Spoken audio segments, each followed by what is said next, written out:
Il est 11 h du matin à Tel Aviv.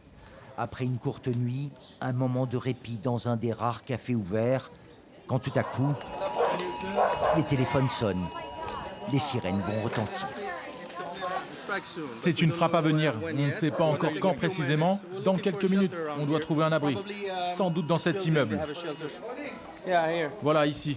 On suit tout le monde. Des endroits où se protéger des missiles iraniens, il y en a partout dans la ville. Direction le sous-sol de cette résidence. Cet abri sert de salle de sport en temps normal, mais nous sommes en temps de guerre. C'est juste un mauvais moment à passer. Mais on est patient. Et c'est un sacrifice qu'on doit faire pour arriver à la paix. Depuis 3 jours, les Israéliens vivent au rythme des alertes et suivent sur leur téléphone avec anxiété la situation à l'extérieur. Le pays est en état d'urgence, quasiment à l'arrêt. Entre 2 alertes, rien de tel que le bord de mer pour se détendre pour ces 2 Françaises, même si l'Iran peut lancer des missiles à tout moment.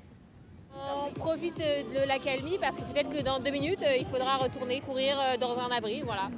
Dans tout le pays, la plupart des commerces sont fermés, tout comme les écoles et les lieux de travail jusqu'à nouvel ordre. Et certains centres commerciaux comme celui-ci servent d'abri. Il est 18 h à Tel Aviv.